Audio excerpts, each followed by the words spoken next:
Hi, Brian Harris here, the information officer with the Great Basin team. One of the aspects of fire that takes place is not only do the flames actually impact residents out here, but very often residents out in a fire area like this lose power. And one of the key factors of getting areas back open is to make sure that there's safety out there for people that are traveling the highways, the back roads.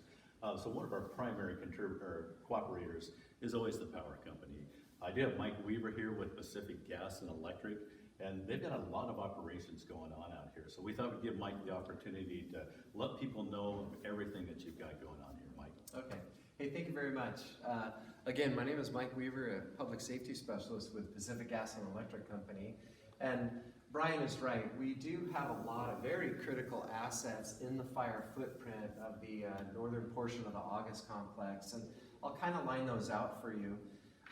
Coming from east to west is the single feed of natural gas that feeds Humboldt County, that serves almost 80,000 customers. And that gas transmission line goes all along Highway 36 and ultimately goes into the Humboldt Bay Generating Station, where it's then pumped to the customers that we have from Humboldt County, from Orick north all the way down to Garberville south. Another very critical piece of infrastructure is a 115 kilovolt transmission line that again traverses Highway 36 from east to west, which is one of 3 feeds that feeds the west coast of Humboldt County. That is one. There's another one that comes from the south to the north, a 60 kV transmission line, and a sister 115 kV transmission line up here on Highway 299. The distribution assets that we have in the area that have been impacted by the fire is the low gap 1101 distribution circuit that comes off a substation, the low gap substation on Highway 36, and goes down Mad River Road and feeds all of the customers all the way to Ruth and in the Hettenshaw Valley. This circuit right here is impacting about 400 customers. It is de-energized from the substation, so this whole area is currently without power. And there are approximately 175 PG&E personnel working out of a forward operating base at the Ruth Airport, where our pole laydown yard is. And this whole section of line in the Hettenshaw Valley and in Ruth is currently undergoing restoration and repair efforts right now. And all of this work is being very cooperatively and collaboratively. It's a dance with the fire agencies and the Pacific Gas and Electric Company to work safely with the firefighters while we do work to energize this piece of circuit in the low gap. There is another line that I mentioned, the Fort Seward 1121, that is currently de-energized for firefighter safety as they try to wrap up this portion of the fire in Branch 13. However, our public safety specialist, like me, who's working with the Pacific Northwest team, has just gotten the approval to get in here and inspect and energize that line. Moving up here, talking about that transmission line again, the transmission line that dissects this portion of the fire is all big, large steel lattice towers. So we don't anticipate a lot of impact to the towers by damage from the fire.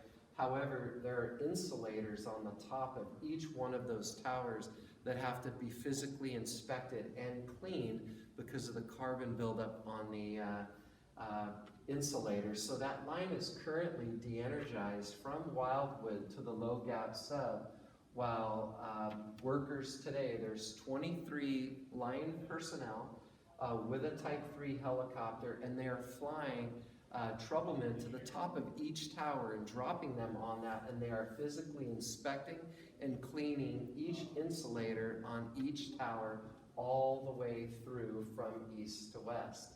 So again, it's a very big effort that we're trying to restore the power as safely and efficiently as possible, and working with the fire agencies to make sure that gets accomplished. Great, Mike. That's wonderful. A lot of good, solid work going on out here. And again, that's a key part for the County Sheriff offices to be able to open up places from evacuations, make sure that they're safe, not from just a fire standpoint, but also from the utility standpoint too. Now, one of the aspects of fire that really has an impact on the way that a fire behaves out there is wind.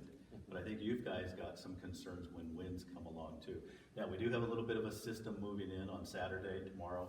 We do expect a slight bit of rain here. Does that system, when it moves in and that wind, does that provide challenges to you guys too? It does provide challenges because while we know where the fire is today, when those winds begin to increase and come back over the fire area, the fire footprint, that could present some new threats to infrastructure that hasn't yet been impacted. So before those winds come in, we have safety and infrastructure protection teams. Those are retired firefighters on Type 6 NWCG type engines that go to each one of our pole structures on our distribution circuit that have not yet been impacted by fire, and we pre-treat those poles with retardant, the same Phos-Chek retardant that comes out of the airplanes.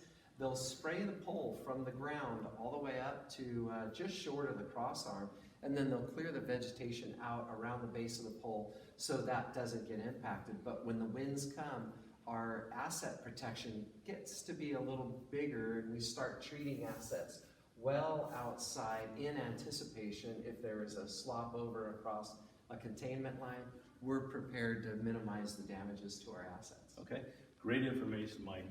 Is there a website or a place they go that people that live perhaps down here in the Headshot area that will explain where the progress is and perhaps when you expect things to be re-energized?